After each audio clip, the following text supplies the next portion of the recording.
SP hospital নিবেদিত live অনুষ্ঠান doctors চেম্বারে আজকের বিষয় কাঁধে ব্যথা। দর্শক, সচরাচরে আমরা যে জিনিসটা দেখে থাকি সবসময় যে বিভিন্ন কারণেই মানুষ কাঁধে ব্যথায় ভোগেন। একজন ফিজিওথেরাপি চিকিৎসক হিসাবে আমি যতটুকু দেখেছি আমার চেম্বারে এবং আমার অনেক সিনিয়রদের কাছেও শুনেছি, সেটা হলো কাঁধে ব্যথার রোগী সংখ্যা দিন দিন বেড়েই চলছে। বিভিন্ন কারণে এই কাঁধে ব্যথা হয়। কাঁধে ব্যথা মানুষকে অনেক বেশি কাজকে বাধাগ্রস্ত করে ফেলে এবং মানুষকে কিন্তু বড় ধরনের বিপদেও ফেলতে পারে। এটা খুব অসহ্য রকমের ব্যথা, যে ব্যথা নিয়ে একজন কর্মক্ষম মানুষ আসলে ঘরে বসে যায়। তো আজকে কাঁধে ব্যথা নিয়ে অনুষ্ঠানে আলোচনায় আজ আমাদের সাথে উপস্থিত আছেন ডক্টর মোহাম্মদ মহিনুল ইসলাম তুহিন, বিশিষ্ট ফিজিওথেরাপি চিকিৎসক এবং বাংলাদেশ ফিজিওথেরাপি অ্যাসোসিয়েশনের সম্মানিত সহসভাপতি। ডক্টর মহিনুল ইসলাম তুহিন, চ্যানেল এইস এর স্টুডিওতে আপনাকে স্বাগত। আপনি কেমন আছেন? আমি ভালো আছি, আলহামদুলিল্লাহ। ডক্টর ফিরোজ, আপনার মাধ্যমে চ্যানেল এইচ এর সকল দর্শককেও স্বাগতম জানাচ্ছি আজকের এই অনুষ্ঠানে। ধন্যবাদ ডক্টর মহিনুল ইসলাম। ডক্টর মহিনুল ইসলাম তুহিন, আমি প্রথমেই আপনার কাছে জানতে চাই, এই যে বিভিন্ন সময়ে আমরা দেখি মানুষ কাঁধে ব্যথার কমপ্লেইন করে, অনেকে হাত উঠাইতে পারে না, অনেকে হাত উঠানোর মাঝামাঝি গিয়ে বলে চিমটি কাটার মতো ব্যথা হয়, অনেকে বলে হাত পিছনে নিতে পারে না, জামা পরতে কষ্ট হয়। এই যে কাঁধে ব্যথা, কাঁধে ব্যথাটা কি জিনিস এবং কেন হয়, কাদের বেশি বেশি হয়, এই বিষয়টি নিয়ে যদি দর্শকদের উদ্দেশ্যে কিছু বলেন তাহলে দর্শকরা নিশ্চয়ই এ বিষয়ে জানতে পারবে। দর্শক, আপনারা ডক্টর মহিনুল ইসলাম তুহিনের কাছে শুনুন সে এ বিষয়ে কি বলেন। ডক্টর মহিনুল ইসলাম তুহিন। ধন্যবাদ ডক্টর ফিরোজ কবির। আসলে কাঁধে ব্যথা আমাদের দেশে নয়, শুধু সারা বিশ্বে একটা কমন সমস্যা। প্রায় অনেক মানুষই এই রোগে ভুগে থাকেন এবং এই রোগটা এই রোগে মানুষ মারা গেছে কোনো এরকম কোনো নাই, কিন্তু মানুষ অনেক কষ্ট পায়, কারণ মানুষের তীব্র যন্ত্রণা ব্যথা এখানে ভোগ করতে হয়। তো সাধারণত এই কাঁধের ব্যথা দুই ধরনের বয়সের লোকদের হয়। এক নাম্বার হলো যারা অল্প বয়সে যাদেরকে হয়, তারা হলো মেইনলি স্পোর্টসম্যান, যারা টেনিস খেলে, ক্রিকেটে ফাস্ট বোলিং করে, বা ব্যাডমিন্টন খেলে। এই ধরনের কিছু কিছু খেলাধুলা যারা আছে তাদের একটা সমস্যা হয়, সেটা হলো ওভার ইউজ, মানে রিপিটেড ইনজুরি। আমাদের রোটেটর কাপ বলি আমরা, এখানে কিছু মাসেল আছে। এই মাসেল গুলা যখন দুই হাড়ের মাঝখানে থাকে, সে উপরে একটা হাড় নিচে একটা হাড়, তো ওইখানে যখন এই ফ্রিকশন হতে হতে তারা মেইনলি যারা হাতটা উপরের দিকে যারা নিয়ে ব্যবহার করে, রিপিটেড ইউজ করে, অর্থাৎ কাঁধের উপরে নিয়ে, তাদের সাধারণত এই স্পোর্টস ইনজুরির ক্ষেত্রে এই অসুখটা বেশি দেখা যায়।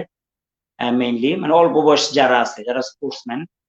আরেক ধরনের রোগী আমরা দেখতে পাই, আমরা সবসময় দেখি, এই রোগীর সংখ্যাটা খুব বেশি, সেটা হলো 40+ এজের, 40 বা 45+ এজের যে পেশেন্ট গুলো আছে, তারা আমাদের কাছে প্রায় চলে আসে, এসে বলে যে আমাদের এই কাঁধে ব্যথা, ওই কাঁধে, বা কেউ বলে ডান পাশের কাঁধে ব্যথা, কেউ বলে বাম পাশের কাঁধে ব্যথা। এটা একটু কমন রোগ বাংলাদেশের মধ্যে। এটা মহিলা পুরুষ উভয়েরই হয়ে থাকে। এটা 40+ এজ যাদের, তাদের বেশি হয়। তারপরে সাধারণত যাদের ডায়াবেটিস থাকে বা কোনো ফ্র্যাকচারের হিস্ট্রি থাকে, লাইফের কখনো তার ওই হাতে ফ্র্যাকচার হয়েছিল এবং অনেকদিন হাতটাকে 6 উইকস তাকে ইমোবিলাইজ রাখতে হয়েছিল, তখন এই পেশেন্টদের ক্ষেত্রে সাধারণত পরবর্তীতে ফ্রোজেন শোল্ডার ডেভেলপ করে। জি ফিরোজ বলে। ডক্টর মহিনুল ইসলাম তুহিন খুব সুন্দর একটি কথা বলেছেন। দর্শক, আমাদের একটা ধারণা ছিল যে এ ধরনের কাঁধে ব্যথা মনে হয় শুধুমাত্র বয়স্কদেরই হয়ে থাকে। ডক্টর মহিনুল ইসলাম কিন্তু আপনাদের অলরেডি ক্লিয়ার করেছেন যে শুধু বয়স্কদেরই না, যারা শোল্ডারের উপরিভাগের মুভমেন্টগুলো ওভার ইউজ করে থাকে, এক্সেসিভ অ্যাক্টিভিটিস করে থাকে, অথবা যদি দীর্ঘদিন অ্যাক্টিভিটিস কম করে থাকে, যদি মুভমেন্ট না করে থাকে, তাহলে এই যে শোল্ডার জয়েন্ট আমরা যেটাকে বলি কাঁধ, এই কাঁধের যে জয়েন্টটি থাকে, গ্লোনোহিউমেরাল জয়েন্ট বলা হয়, এই জয়েন্টের মধ্যে এক ধরনের ফ্লুইড থাকে যেটাকে আমরা বলি সাইনোভিয়াল ফ্লুইড। এই সাইনোভিয়াল ফ্লুইডটি যখন জমে যায়, দীর্ঘদিন যখন মুভমেন্ট না হয়, হয় সাইনোভিয়াল ফ্লুইডটি জমে গিয়ে এর ফ্লুইডিটিটা কমে যায়, পিচ্ছিল্যতাটা কমে যায়, তখন কিন্তু এই জমাট বাঁধাটা হয়। ডক্টর মহিনুল ইসলাম তুহিন, স্পেসিফিক্যালি আপনি যদি বলেন যে এই যে কাঁধে ব্যথা, এই কাঁধে ব্যথা হওয়ার পরে একজন রোগী যখন একজন ফিজিওথেরাপি চিকিৎসকের কাছে যায়, আপনারা কিভাবে এটা নির্ণয় করেন এটা কি আদৌ কাঁধে ব্যথা, নাকি ঘাড় থেকে ব্যথাটা আসছে, নাকি এখানে অন্য কোনো প্রবলেম হয়েছে? নিশ্চয়ই এটার সঙ্গে কি অন্য কোনো ব্যথার কোনো রিলেশন আছে কিনা, এ বিষয়ে আপনার মতামত বলুন। এটা হলো যখন আমাদের কাছে একটা পেশেন্ট আসে তখন আমরা এটাকে আইডেন্টিফাই করি যে আসলে এটা ঘাট থেকে আসছে নাকি শোল্ডার জয়েন্টের পেইন্ট। এটা শোল্ডার জয়েন্ট হলো আসলে একরকম বল এন্ড সকেট, এরকম একটা সকেট থাকে, ওর মধ্যে একটা বল এরকম দিস ইজ মুভমেন্ট হয়, এটি হচ্ছে শোল্ডার গ্লেনোহিউমেরাল জয়েন্ট নাম দেয়, মানে গ্ল্যানোয়েড ক্যাভিটি আর হিউমেরাস, এটার যে হেড অফ হিউমেরাস, এইখানে যে জয়েন্টটা সৃষ্টি হয় এটাকে আমরা সাধারণত শোল্ডার জয়েন্ট বলি। তো আমরা এটাকে আইডেন্টিফাই করি হলো একটা পেশেন্ট যখন আমাদের কাছে আসে, তারপর তার কিছু আমরা ক্লিনিক্যাল এক্সামিনেশন করি, যে তার অ্যাসেসমেন্ট করি যে এই পেশেন্টটা আসলে তার হিস্ট্রি কি, তার কিভাবে ব্যথার সূত্রপাত হইলো, কতদিন থেকে ভুগতেছে। স্পেসিফিক কিছু টেস্ট আছে, যেমন আমরা নেকের নেকটাকে আমরা চেক করে দেখি যে নেকের কোনো মুভমেন্ট বা কোনো কিছুতে পেইনটা পারে কমে কিনা, তাহলে আমরা সেখানে শিওর হই যে না এটা নেক রেফার না। আবার নেকের পেশেন্ট হলে, রেফার্ড পেন হলে সেটা অনেক সময় এলবো পর্যন্ত যায়, এলবো ছাড়াইয়া যায়, কিন্তু ফ্রোজেন শোল্ডারের পেইনটা সাধারণত এলবো পর্যন্তই থাকে, এলবোর উপর পর্যন্তই থাকে। তো সেই ক্ষেত্রে আমরা আরেকটা টেস্ট আছে ফ্রোজেন শোল্ডারের জন্য, স্পেসিফিক টেস্ট বলি আমরা, সেটা হচ্ছে ল্যাম টেস্ট। আমরা ল্যাটারাল রোটেশন, মানে রোটেশন কয়েকটা মুভমেন্ট আর কি, একটা ল্যাটারাল রোটেশন মানে বাহিরের দিকে মুভমেন্ট, মিডিয়াল রোটেশন ভিতরের দিকে, হ্যাঁ, এবং রেজিস্টেড অ্যাবডাকশন, এটা এই তিনটা টেস্ট করে আমরা বুঝতে পারি lateral rotation, resisted abduction and medial rotation. এই টেস্ট করে আমরা কনফার্ম হই আসলে এটা ফ্রোজেন শোল্ডার কিনা। তবে মেইনলি আমরা ক্লিনিক্যাল এক্সামিনেশনটা খুব ভালো করে করতে হয় এবং তার হিস্ট্রিটা নিতে হয়, সে কতদিন থেকে ভুগছে, তার কোনো ট্রমা ছিল কিনা, সে স্পোর্টস করে কিনা, তার পেশেন্টের কোনো ফ্র্যাকচার ছিল কিনা, অনেকদিন ইমোবিলাইজ ছিল কিনা, এই বিষয়গুলো আমরা হিস্ট্রি নেই এবং ক্লিনিক্যাল এক্সামিনেশন করে আমরা আসলে এই জিনিসটা ডায়াগনোসিস করি, তারপর আমরা ফিজিওথেরাপি চিকিৎসা শুরু করি। ডক্টর মহিনুল ইসলাম তুহিন খুব সুন্দরভাবে উল্লেখ করেছেন। দর্শক, এখানে ফ্রোজেন শোল্ডার হলে ডক্টর মহিনুল ইসলাম যে কথাটি বললেন আপনাদেরকে, সেটা হলো একজন ফিজিওথেরাপি চিকিৎসক একজন কাঁধে ব্যথা রোগী যখন তার কাছে আসে, এখানে কিন্তু মূলত তারা ডিটেইলস একটি এক্সামিনেশন বা অ্যাসেসমেন্ট করে। সেই অ্যাসেসমেন্টের বিভিন্ন পার্ট থাকে, সাবজেক্টিভ এবং অবজেক্টিভলি অ্যাসেসমেন্ট করে তারা কিন্তু বিভিন্ন ধরনের ক্লিনিক্যাল ইনভেস্টিগেশন করে তারা কিন্তু ফাইনালি এই সিদ্ধান্তে উপনীত হন যে এটি কি ফ্রোজেন শোল্ডার বা নর্মাল কাঁধে ব্যথা বা মাসেল পেইন বা নার্ভ পেইন বা রেফার্ড পেইন বা লোকাল পেইন, কি ধরনের পেইন একজন ফিজিওথেরাপি চিকিৎসক কিন্তু খুব সহজেই এই ধরনের ব্যথাকে আইডেন্টিফাই করতে পারে। এখানে ডক্টর মহিনুল ইসলাম তুহিন খুব সুন্দরভাবে আপনাদেরকে ব্যাখ্যা করেছেন যে একজন ফিজিওথেরাপি চিকিৎসক কিভাবে এই ধরনের কাঁধে ব্যথার রোগীদেরকে কিভাবে রোগ নির্ণয় করেন এবং তারা কিভাবে এটাকে ফাইনাল ডায়াগনোসিস করে থাকেন। ডক্টর মহিনুল ইসলাম তুহিন, আপনি একটু যদি বলেন যে এই যে অনেক লোকজন বলে যে ফ্রোজেন শোল্ডার বা কাঁধ জমাট বেঁধে গেছে, এটা আর কখনো ঠিক হবে না, এটা ওই যে পুলি এক্সারসাইজ করতে বলে, এমনি কিছু ব্যায়াম ট্যায়াম করতে বলে, এভাবে কি আদৌ এটা মানে চিকিৎসা করা সম্ভব বা এটা সুস্থ হওয়া সম্ভব, নাকি রোগী খুব দ্রুত একজন ফিজিওথেরাপিস্টের সঙ্গে কনসাল্ট করে এই প্রবলেম থেকে মুক্তি পেতে পারে? আপনার মতামত কি, আপনি কি মনে করেন একজন রোগী কি করতে পারে? ধন্যবাদ। ফ্রোজেন শোল্ডার, আমরা সবাই ফ্রোজেন শব্দটার সাথে পরিচিত, ফ্রোজেন আর শোল্ডার তো বুঝতে পারেন একটা জয়েন্ট, আমাদের এই যে এই জয়েন্টটাকে আমরা শোল্ডার জয়েন্ট বলি। এটাতে কি হয়, এটাতে হলে আমাদের ক্যাপসিউলটা যে হয়, এটার আরেকটা নাম হচ্ছে এই অসুখটার অ্যাডহেসিভ ক্যাপসুলাইটিস। অ্যাডহেসিভ তো বোঝায় যায় ইংলিশ শব্দ, আর এর ক্যাপসুলাইটিস মানে জয়েন্টের যে ক্যাপসিউলটা থাকে এখানে, ওই ক্যাপসিউলটা ছোট হয়ে আসে, ইরাইটেবল হয়ে যায়, স্কুইজ হয়ে যায়, ভিতরে যে ফ্লুইডটা থাকে সেটা শুকিয়ে যায় এবং এই ক্যাপসিউলটা ফাংশনাল থাকে না, সম্পূর্ণ যেরকম ফাংশনাল থাকার কথা সেটা থাকে না। ফলে আমাদের এই জয়েন্টটা একদম লেগে যায়, অ্যাডহেসিভ মানে একদম বল এন্ড সকেটটা এরকম লেগে যায়, ফলে পেশেন্ট মুভ করতে পারে না। এটা একদিনেই হয় না, এটা একদিনের কোনো বিষয় নয়, এটা ধীরে ধীরে হয়, ধীরে ধীরে হয় এবং এটা 6 মাস থেকে প্রায় 2 বছর পর্যন্ত অনেক সময় রোগী ভুগে থাকেন যদি সঠিক চিকিৎসা না পান। তো আমি সেই কথা আজকে আবারও বলতে চাই, সেটা হলো যে আমরা ফিজিওথেরাপি শেষ চিকিৎসা মনে না করে, আমি সবসময় যে এই কথাটা বলি, এইসব ব্যথার ক্ষেত্রে আমরা ফিজিওথেরাপিকে মনে করি শেষ চিকিৎসা, আর কোনো পথ নেই, সো আমরা ফিজিওথেরাপি নিতে যাচ্ছি। এটা করলেন তো ভুল করলেন। কেন? যখন একটা জয়েন্টে ফ্রোজেন শোল্ডার শুরু হয়, অল্প ব্যথা শুরু হয়, মানে একদিনেই তো অনেক ব্যথা হয় না। প্রথমে সামান্য ব্যথা শুরু হয়, অল্প অল্প ব্যথা সব সময় থাকে না, মাঝে মধ্যে হয়, মাঝে মধ্যে হয় না। এরপরে এই ব্যথাটা যখন সেকেন্ড স্টেজে যায়, তখন পেইনটা অনেক বেড়ে যায় এবং মুভমেন্ট রেস্ট্রিকশন হওয়া শুরু করে। এই জয়েন্টটা তখন আর মুভ করতে কষ্ট হয়, পিছনে নিতে পারে না। মহিলারা যে খোপার কাছে হাত নিতে পারে না, আর পিছনে ব্লাউজের বুতাম বা এই পিছনে পিঠের দিকে হাত দিতে সবচেয়ে বেশি কষ্ট হয়। মানুষের আর হাত উপরে তুলতে পারে, এই তিনটা কষ্ট বেশি হয়। তো এই কষ্টটা কিন্তু একদিনে শুরু হয়ে যায় না, এটা আস্তে আস্তে আস্তে আস্তে ধীরে ধীরে হয়। এই জন্য আমি বলবো আপনারা ফিজিওথেরাপিকে শেষ চিকিৎসা মনে না করে প্রথমেই শুরু করি, তাহলে আপনারা খুব অল্পতেই এই রোগ থেকে মুক্তি পাবেন ইনশাআল্লাহ। কারণ যখন আমাদের এই জয়েন্টটা ফ্রোজেন হওয়া শুরু হয়, ক্যাপসিউলটা নষ্ট হওয়া শুরু হয়, এরপরে আস্তে আস্তে আর্টিকুলার কার্টিলেজ, তারপরে ফ্লুইড। আর্টিকুলার কার্টিলেজটা হলো যে ফ্রিকশনটা প্রিভেন্ট করে, যেটা বনে বনে ফ্রিকশন না হয় সেটাকে প্রিভেন্ট করে। তো তারপরে লিগামেন্ট ইনভলভ হয়, মাসেল ইনভলভ হয়, টেন্ডন ইনভলভ হয়। তো এগুলো তখন আস্তে আস্তে টাইট হয়ে যায়, শক্ত হয়ে যায়। তখন আমরা যত আর্লি আমরা শুরু করতে পারবো চিকিৎসা, তাহলে আমরা এই জিনিসটাকে আমরা জয়েন্টটাকে আমরা গ্যাপ করে তার মুভমেন্টটাকে আমরা ঠিক রাখতে পারবো, ফাংশনাল অ্যাবিলিটি গুলো ঠিক রাখতে পারবো, তার মাসেল পাওয়ার, স্ট্রেংথ এবং পেইন আমরা কমিয়ে রাখতে পারবো বিভিন্ন ইয়ের ডক্টর মাধ্যমে। তুহিন, এই ডক্টর জন্য ডক্টর মহিউল ইসলাম তুহিন, একটু থামাই আপনাকে। সেটা হলো যে এই বিষয়টি আমি আপনার কাছে আরো ডিটেলস জানতে চাচ্ছিলাম। সেটা হলো যে একজন ফিজিওথেরাপি চিকিৎসক একজন ফ্রোজেন শোল্ডার বা কাঁধে ব্যথা রোগীকে কি ধরনের চিকিৎসা আসলে দিয়ে থাকে? যেমন আমরা শুনেছি যে ম্যানিপুলেটিভ থেরাপি বা মোবিলাইজেশন, ম্যানিপুলেশন বা আল্ট্রাসাউন্ড, বা আমরা দেখি যে অনেক সময় রোগীদেরকে বিভিন্ন ধরনের হিট দেওয়া হয়, কেউ গরম সেক দেয়, কেউ ঠান্ডা সেক দেয়। বিভিন্ন ধরনের কনসেপ্ট কিন্তু বিভিন্ন চিকিৎসকরা এ বিষয়ে বলে থাকেন বা করে থাকেন। একজন ফিজিওথেরাপি কনসালটেন্ট হিসাবে আপনার কাছে জানতে চাই যে একজন ফিজিওথেরাপি চিকিৎসক হিসাবে আপনারা কি ধরনের ফিজিওথেরাপি চিকিৎসা বেসিক্যালি এই ধরনের রোগীদেরকে দিয়ে থাকেন, যদি দর্শকদের উদ্দেশ্যে যদি বলেন সেটা। আসলে আমরা এই বিষয়টা নির্ভর করে হচ্ছে কোন স্টেজে পেশেন্ট আমার কাছে আসলো, এটার উপর ডিপেন্ড করে যে আমরা কিভাবে ট্রিটমেন্টটা শুরু করব। একটা পেশেন্ট যখন প্রাথমিক স্টেজে আসে, তাহলে আমরা চেষ্টা করি তার এই জয়েন্টটাকে ফ্রোজেন না হতে। সেই জন্য আমরা কিছু মোবিলাইজেশন করি, কিছু গ্যাপিং করি, এক্সারসাইজ করি এবং তার মাসেল গুলাকে রিল্যাক্স রাখার চেষ্টা করি। বিশেষ করে এর জন্য আমরা কিছু কখনো কখনো যখন তীব্র ব্যথা হয়, কখনো কখনো আমরা ইলেকট্রনিক্স ডিভাইস ইউজ করি, যেমন আইআরআর বা আল্ট্রাসাউন্ড।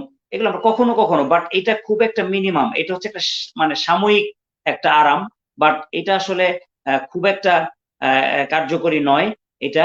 আর আমরা যেটা করি সেটা হলো যে যদি প্রথম দিকে আসে, তাহলে আমরা এই জয়েন্টটাকে ফ্রোজেন হইতে দেই না, সবসময় গ্যাপটা মেনটেন করে রাখি, দুই জিনিস বল এন্ড সকেটের মধ্যে গ্যাপিং করে রাখি, আর হচ্ছে রেঞ্জটা তার ঠিক রাখি আমরা বিভিন্ন এক্সারসাইজের মাধ্যমে বা বিভিন্ন ম্যানিপুলেশন, মোবিলাইজেশনের মাধ্যমে, তার মানে ম্যানুয়াল থেরাপির মাধ্যমে মোট কথা।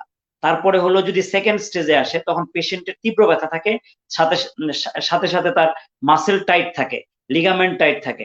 যেমন মেইনলি সেই ক্ষেত্রে আমরা তখন দেখতে পাই পেক্টোরালিস মাসেল টাইট, পেক্টোরালিস মাসেলের প্রবলেম হয়, deltoid muscle, trapezius muscle, rhomboid and serratus anterior muscle. এই পিছনে এই কয়েকটা মাসেল মোস্টলি এফেক্টেড হয়, আস্তে আস্তে টাইট হয়ে যায়, শক্ত হয়ে যায়। তখন আমাদের যখন মাসেল ইনভলভমেন্ট হয়ে যায়, তখন জয়েন্টের ভিতরে কাজ করার যেই কাজটা হয়, তার চেয়েও বেশি মাসেলের কারণে আমরা হাত মুভ করতে পারি না, উঠাইতে পারি না। তো আমাদের দেশে অনেক যারা আছে তারা খুব কমন বলে দেয় যে আপনারা এরকম এরকম এরকম ব্যায়াম করবেন, এই করবেন। আসলে এটা করলে এরকম এলোমেলো যদি এক্সারসাইজ করা হয়, তখন এই যে টাইট মাসেল বা এই যে ক্যাপসিউল, এই যে ভিতরের যে মানে স্ট্রাকচার, এই এলোমেলো মুভমেন্ট করলে এই স্ট্রাকচারটা আরো নষ্ট হয়ে যায়। কুইক মুভমেন্ট করলে স্ট্রাকচারটা নষ্ট হয়ে পেশেন্টের আরো ক্ষতি হয়, পেশেন্ট আরো বিছানায় পড়ে যায়, একদম এত তীব্র ব্যথা শুরু হয়। এই জন্য এটা একটা প্ল্যানিং করি আমরা, প্ল্যানিং করে যে তার কোন স্টেজে আছে, তার মাসেলটা কি আছে, কি মাসেল গুলা কি অবস্থায় আছে, তারপর ক্যাপসিউলটা কি অবস্থায় আছে, তার জয়েন্টটা কি অবস্থায়, আমরা একটা অবজারভেশন করি, একটা এক্সামিনেশন করি, অবজারভেশন করি, তাকে সেই অনুযায়ী আমরা ট্রিটমেন্ট দিই। এরপরে যদি আরো পরে আমাদের কাছে পেশেন্ট আছে একদম শেষ স্টেজে, শেষ স্টেজে আসলে তখন শুধু পেইনটা একটু কম থাকে, কিন্তু রেঞ্জ অফ মোশনটা একদম কমে যায়। পেশেন্ট হাত উঁচা করতে পারে না, তারপর পিছনে নিতে পারে না, তারপর কাজ করতে পারে না।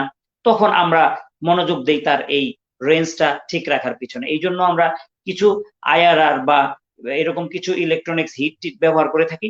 সেটা হচ্ছে এই মাসেল গুলা বা লিগামেন্টস গুলা একটু মানে নরম করার জন্য, যাতে আমরা স্ট্রেচিং করতে পারি। তো স্ট্রেচিং করে করে আস্তে আস্তে আস্তে সেটা সেই জয়েন্ট রেঞ্জটা বাড়ানোর চেষ্টা করি আমরা। তবে আমার দর্শকদের প্রতি অনুরোধ, আপনারা শুরুতে ফিজিওথেরাপি শুরু করুন, হয়তো আপনাকে এতদিন ভুগতে হবে না, এটা অল্প কিছুদিনেই এই রোগটা ঠিক হয়ে যাবে ইনশাআল্লাহ। ডক্টর মহিনুল ইসলাম তুহিন, আমরা একটু দর্শকের কিছু প্রশ্ন নেই। আমাদের একজন দর্শক রোমান আহমেদ রাফি, উনি প্রশ্ন করেছেন যে ফ্রোজেন শোল্ডারের পেশেন্টদের কত দিনে সুস্থ হবে? এটা বেসিক্যালি স্টেজ ওয়াইজ নিশ্চয়ই কোন স্টেজে রোগী আপনার কাছে আসবে তার উপরে নির্ভর করবে। তারপর আপনি যদি আমাদের দর্শক রোমান আহমেদ রাফির প্রশ্নের উত্তর দেন যে ফ্রোজেন শোল্ডারের রোগীরা কত দিনে সুস্থ হবে, আপনি বলুন ডক্টর মহিনুল ইসলাম। ওকে, এখন এটা স্পেসিফিক ভাবে আসলে বলা খুবই মুশকিল, কারণ আমি একটু আগে বলেছি যে ডক্টর ফিরোজও বললেন যে আসলে কোন স্টেজে পেশেন্ট আমার কাছে আসলো, এইটা ফিজিওথেরাপিস্টের কাছে আসছে, এইটার উপর ডিপেন্ড করে। এখন যদি আমরা আর্লি স্টেজে পাই তাহলে আমরা সাধারণত যদি ট্রিটমেন্ট ছাড়া, যদি কোনো ট্রিটমেন্ট না করি, তাহলে ব্যথাটা কমে যাবে 6 মাস থেকে 2 বছরের মধ্যে, আশা করা যায় ম্যাক্সিমাম ক্ষেত্রে।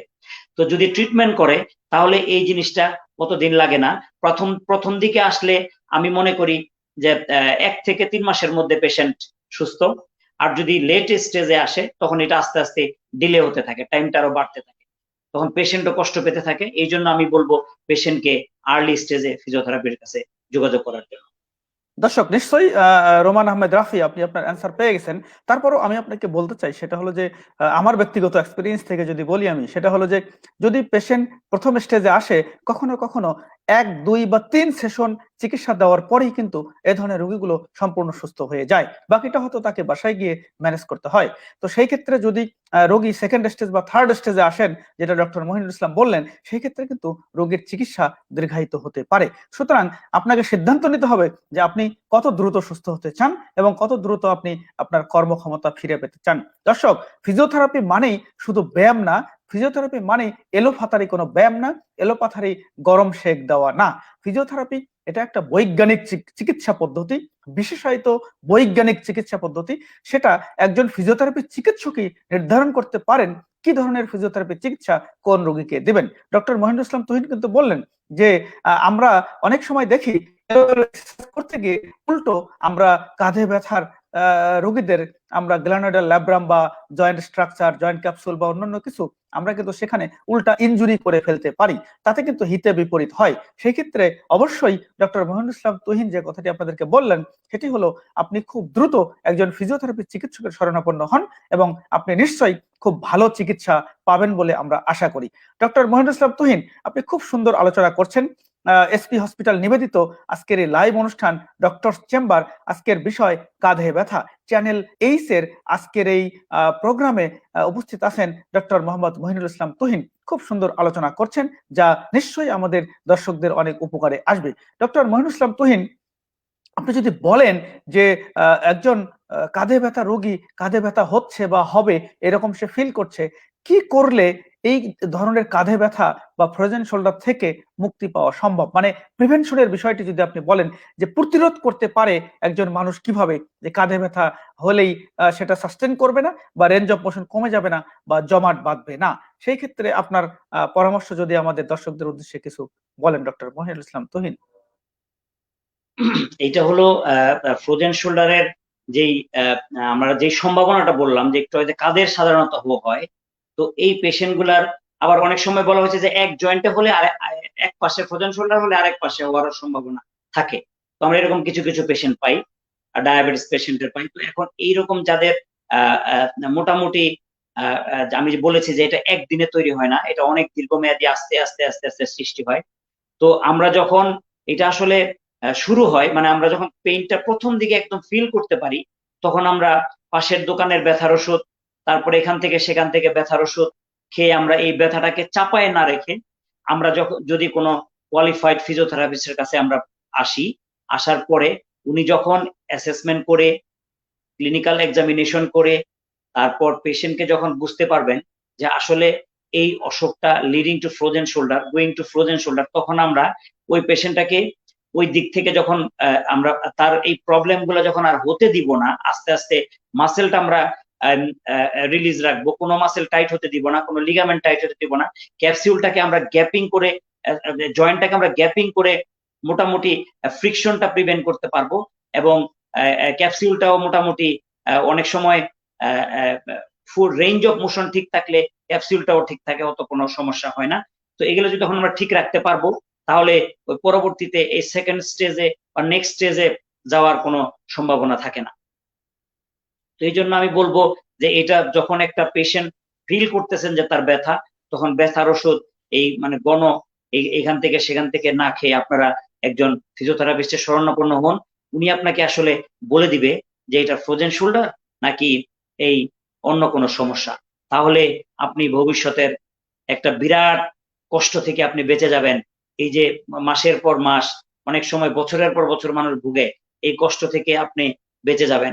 তা না হলে এই ব্যথার ওষুধ খেয়ে আপনি যদি এই এই অসুখটাকে যদি দাবায় রাখেন, তাহলে ভিতরে যা ক্ষতি হওয়ার তা হয়ে যাবে, এই ব্যথার ওষুধ কিছুই করতে পারবে না। ওখানে ক্যাপসিউলটা নষ্ট হবে, তারপর জয়েন্টের আর্টিকুলার কার্টিলেজ নষ্ট হবে, লিগামেন্ট নষ্ট হবে, মাসেল নষ্ট হবে, ফ্লুইড শুকায় যাবে। যখন একটা পর্যায়ে সিভিয়ার পর্যায়ে চলে যায়, তখন আসলে ফিজিওথেরাপিস্টেরও কাজটা অনেক কষ্ট হয়ে যায়। তার চেয়েও বেশি কষ্ট হয় আপনার, কারণ আপনি যেই ব্যথায় ভোগেন, এই ব্যথাটা হলো অসহ্য যন্ত্রণা। একটা ফ্রোজেন শোল্ডারের পেইন, এটা সবসময় চিন চিন চিন চিন চিন চিন করতেই থাকে। আর অন্যান্য যেই ব্যথাগুলা সেগুলো তো এরকম সব সময় থাকে না, কখনো কম কখনো বেশি থাকে।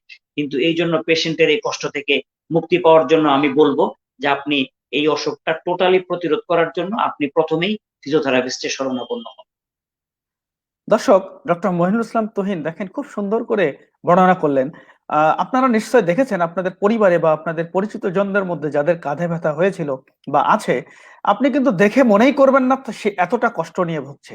এই প্রবলেমটা যার না হয়েছে আর একজন ফিজিওথেরাপিস্ট যিনি এটার চিকিৎসা করে থাকেন, তারা ছাড়া এইটার কষ্টর পরিমাণটা আসলে কেউ বুঝতে পারেন না। কারণ অনেক সময় এরকম কমপ্লেইনও হয় যে রোগী একটা মশা তাড়াইতে পারে না, এখানে একটা মশা লেগেছে, এই মশা মারার জন্য হাতটা নিতে গিয়ে তার এমন মনে হবে যে আমার 50টা মশা এসে খেয়ে যাক, আমার মশা তাড়াইতে হবে না। এত পেইন এবং এত অসহ্য অবস্থা তৈরি হয়। দর্শক, এটা খুব কষ্ট দেয়। কিন্তু ডক্টর মহিনুল ইসলাম তুহিন যে কথাটি বললেন, যদি আপনি প্রথমের দিকেই খুব দ্রুত একজন ফিজিওথেরাপি চিকিৎসকের শরণাপন্ন হন, খুব দ্রুতই কিন্তু আপনি এটা থেকে রিলিফ পেতে পারেন। এবং আস্তে আস্তে যে জিনিসটা হয়, মাসেল গুলো ওয়াস্টিং হয়ে যায়, শুকিয়ে যায়, কর্মক্ষমতা মানুষ হারাইতে থাকে এবং আস্তে আস্তে কিন্তু মাসেল গুলো শুকায় গিয়ে প্রোডাক্টিভিটিটা অনেকাংশে কমে যায়। ওই কাতে মানুষ ঘুমাতে পারে না, সারা রাতে ঘুম হয় না, দিনের বেলা যখন মুভমেন্ট হয় তখন একটু ভালো থাকে, মুভমেন্ট রেস্ট্রিকশন রাখলেই কিন্তু এই প্রবলেমটা আরো বাড়তে থাকে। সুতরাং এই যে অসহনীয় জ্বালা যন্ত্রণা, এটা যার না হয়েছে অন্য কেউ কিন্তু এটা বুঝবে না। অনেক সময় মনে হবে যে সে মনে হয় ঢং করছে, সে মনে হয় এমনিতেই বোঝাচ্ছে যে সে খুব অসুস্থতা। আসলে বিষয়টা এরকম না। এটা এতটাই অসহ্য যন্ত্রণা বা জ্বালা, যে জিনিসটা কিন্তু যার না হয়েছে অন্য কাউকে এটা বোঝানো খুবই কঠিন কাজ। ডক্টর মহিনুল ইসলাম তুহিন, একটু যদি বলেন, অনেক সময় আমরা দেখি অনেকেই বলে থাকেন যে ডায়াবেটিক্সের সঙ্গে এটা একটা সম্পর্ক আছে, ডায়াবেটিক্স রোগীদের এই জিনিসটা নাকি বেশি হয়, বা আপনার প্র্যাকটিস লাইফে আপনি কি দেখেছেন যে এর সাথে কোনো সম্পর্ক খুঁজে পান কিনা, তাদের বেশি হয় কিনা, বা ডায়াবেটিস যদি কন্ট্রোল না থাকে সেই ক্ষেত্রে এটা ভালো হতে অনেক সময় বেশি লাগে কিনা, এ বিষয়ে আপনার এক্সপেরিয়েন্সটা যদি আমাদের সাথে শেয়ার করেন ডক্টর মহিনুল ইসলাম তুহিন। ধন্যবাদ ফিরোজ, ডক্টর ফিরোজ। এটা আসলে আমরা যত পেশেন্ট দেখেছি এই পর্যন্ত বা রিসার্চ যেটা বলে যে এটার কারণ হিসেবে ডায়াবেটিসটাকে ধরা হয় অনেক সময়, সব সময় না, যে ডায়াবেটিস পেশেন্টরা এটাতে এফেক্টেড বেশি হয় এবং ডায়াবেটিস হয়ে গেলে তাদের ট্রিটমেন্টটাও একটু কষ্ট হয়ে যায়। যেমন অনেক সময় একটা পর্যায়ে যে ডায়াবেটিস ফ্রোজেন শোল্ডারকে যখন পেশেন্ট অসম্ভব সহ্য করতে পারছে না, এত তীব্র ব্যথা, তাকে এক্সারসাইজ করানো যাচ্ছে না, কোনো কিছু করানো যাচ্ছে না, তখন অনেক সময় স্টেরয়েড ইনজেকশন দেওয়ার সিদ্ধান্ত নেয় ডক্টর। তো সেই ক্ষেত্রে ডায়াবেটিস রোগীদের ক্ষেত্রে এটা দেওয়া যায় না। আবার অনেক সময় অ্যানাস্থেসিয়া দিয়ে এই জয়েন্টের যে ফাংশনটা সেটাকে আবার পুনর্বহাল করা হয় অ্যানাস্থেসিয়া দিয়ে, মানে মুভমেন্ট গুলো সব আগের মতো করে দেওয়া হয়। তো ডায়াবেটিস পেশেন্টের ক্ষেত্রে এগুলো অনেক রিস্কি, এবং ডায়াবেটিস এর পেশেন্টের ক্ষেত্রে এই ফ্রোজেন শোল্ডারটা দীর্ঘমেয়াদী হয় এবং তাদের জন্য চিকিৎসা প্রক্রিয়াটাও একটু জটিল এবং তারা ভুগে থাকেন। এই কথাটা সত্য যে ডায়াবেটিস রোগীদের একটু বেশি হয়। তো কন্ট্রোলে থাকলে এটা কোনো সমস্যা না, কিন্তু আনকন্ট্রোল ডায়াবেটিস পেশেন্টদের ক্ষেত্রে না, শুধু যে ডায়াবেটিস পেশেন্টদের ক্ষেত্রেই হবে এরকম না, নন ডায়াবেটিক পেশেন্টেরও হচ্ছে, তবে ডায়াবেটিক পেশেন্টের একটু বেশি এই অসুখটা আমরা দেখতে পাই সাধারণত।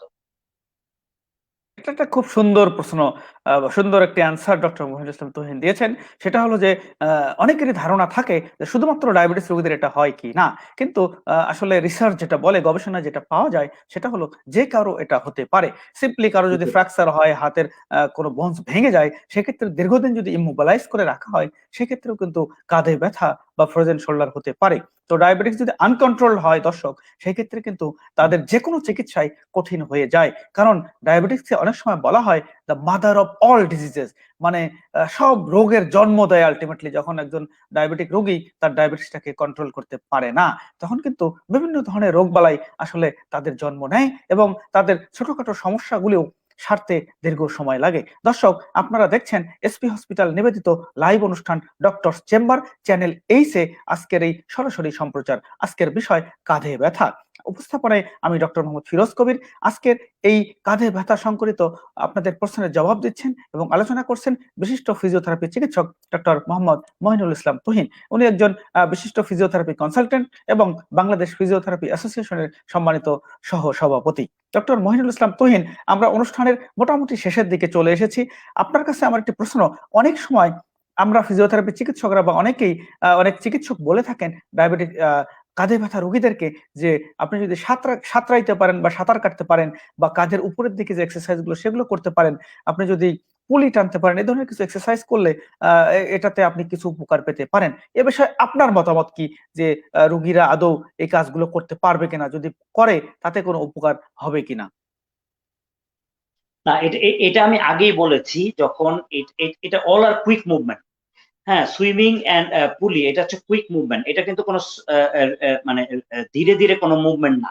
এই মুভমেন্ট গুলা সুইমিং করতে গেলে তাকে একের পর এক স্টেপ দিতে হয়, এবং পুলির ক্ষেত্রেও সেম। আসলে এইটা আমি মনে করি না যে খুব একটা কাজ করবে। এটা হলো পেশেন্টকে আরো আমি যেটা বলেছি যে কিছু ভিতরের আরো স্ট্রাকচারটাকে ক্ষতি করবে, ইনজুরি করে দিবে। সো ইনজুরি করে দিলে পেশেন্টের দেখা যাবে যে রেস্টে দেওয়া লাগতেছে, আরো সমস্যা হচ্ছে, আমরা ফিজিওথেরাপিটাও কন্টিনিউ ঠিক মতো করতে পারবো না। আসলে এগুলা কোনো সাইন্টিফিক ব্যাখ্যা এখন এগুলার মধ্যে নাই ফ্রোজেন শোল্ডার পেশেন্টের ক্ষেত্রে। তবে কারো যদি রেঞ্জ অফ মোশন কম থাকে, পেইন ফ্রি থাকে, যে যে সে এনি মুভমেন্ট করতে পারবে, সেটা হচ্ছে পেইন ফ্রি রেঞ্জে। স্যার পেইন হয় এই পর্যন্ত সে যাবে না ওই মুভমেন্টটা, যেই পর্যন্ত সে পুলি চালালো আমার আপত্তি নাই, কিন্তু সে পেইন ফ্রি রেঞ্জ স্লো পুলি বা ওই যে গামছা দিয়ে আমরা একটু করি, আস্তে আস্তে স্ট্রেচিং গুলা করি, সেটা আমরা করতে পারে। সেটা হচ্ছে পেইন কষ্ট দিয়ে না, যেই পর্যন্ত তার ব্যথাটা না লাগে ওই পর্যন্ত আস্তে আস্তে করলো, আজকে একটু করলো, কালকে আর একটু করলো, এভাবে আস্তে আস্তে বাড়াইতে পারবে। কিন্তু সেটা যেখানেই পেন লাগবে ওখানে স্টপ, যদি এইভাবে সাইন্টিফিক্যালি সে করতে পারে, তাহলে আমার মনে হয় তেমন সমস্যা হবে না। কিন্তু যদি কমন পুলি টানলাম, সুইমিং করলাম, এরকম করলে তার ভিতরের স্ট্রাকচারটা আরো ক্ষতি হবে, ইনজুরি হবে, সে আরো দীর্ঘদিন ভুগবে, এটার জন্য ফিজিওথেরাপি চিকিৎসাও ব্যাহত হবে। ধন্যবাদ ডক্টর মহিনুল ইসলাম তুহিন। অনুষ্ঠানের আমরা একেবারে শেষ প্রান্তে এসেছি। আপনি চ্যানেল এইস এর দর্শকদের উদ্দেশ্যে যদি কিছু বলেন, যে তাদের দৈনন্দিন জীবনে কি ধরনের অভ্যাস রাখলে বা কি ধরনের ফিজিক্যাল অ্যাক্টিভিটিস বা কি ধরনের হ্যাবিট তারা যদি মেনে চলে, তাহলে তাদের এই ধরনের বিভিন্ন কাঁধে ব্যথা সহ বিভিন্ন ধরনের বাত ব্যথা বা বিভিন্ন ধরনের মাসেল পেইন বা জয়েন্ট ব্যথা থেকে তারা মুক্ত থাকতে পারবে। চ্যানেল এইস এর দর্শকদের উদ্দেশ্যে যদি আপনি কিছু বলেন ডক্টর তুহিন। চ্যানেল এইচ এর দর্শকদের আমি বলতে চাই, চ্যানেল এইচ আমি বাংলাদেশের জনগণকে বলতে চাই যে আপনারা সচেতন হন। সচেতনতাই হলো সর্বরোগের প্রথম চিকিৎসা। আপনি যদি সচেতন হন, তাহলে আপনার এই কাঁধে ব্যথা সহ শরীরের সকল অঙ্গের যে ব্যথা আছে, এই ব্যথাগুলা আপনারা মুক্তি থাকতে পারবেন। আর তাছাড়া ডায়াবেটিস নিয়ন্ত্রণে রাখুন, এবং আপনাদের কারো যদি ফ্র্যাকচার হয়ে থাকে হাতে, তাহলে অনেকদিন ইমোবিলাইজ রাখেন, তাহলে আপনি ওই সময় থেকেই ফিজিওথেরাপিস্টের চিকিৎসা নিয়ে আপনি ওই হাতটাকে আগের মতো শক্তিশালী করে তুলুন, যেমন স্বাভাবিক অবস্থায় ছিল। আর ফ্রোজেন শোল্ডার হওয়ার আগে এবং এইরকম যে কারণগুলো আছে, এই কারণগুলা থেকে মুক্ত থাকার জন্য আমি প্রথমেই বলবো সচেতনতা। আপনি সচেতন হন, নিজে সুস্থ থাকুন এবং মানুষকে সচেতন করুন। ধন্যবাদ। ডক্টর মহিনুল ইসলাম তুহিন, চ্যানেল এইচ এর স্টুডিওতে যোগদান করার জন্য আপনাকে অসংখ্য ধন্যবাদ জানাচ্ছি। আমাদের আরো অনেক কোশ্চেন ছিল, অনেক দর্শক আমাদেরকে ধন্যবাদ জানিয়েছেন সুন্দর এই ইনফরমেটিভ ডিসকাশনের জন্য।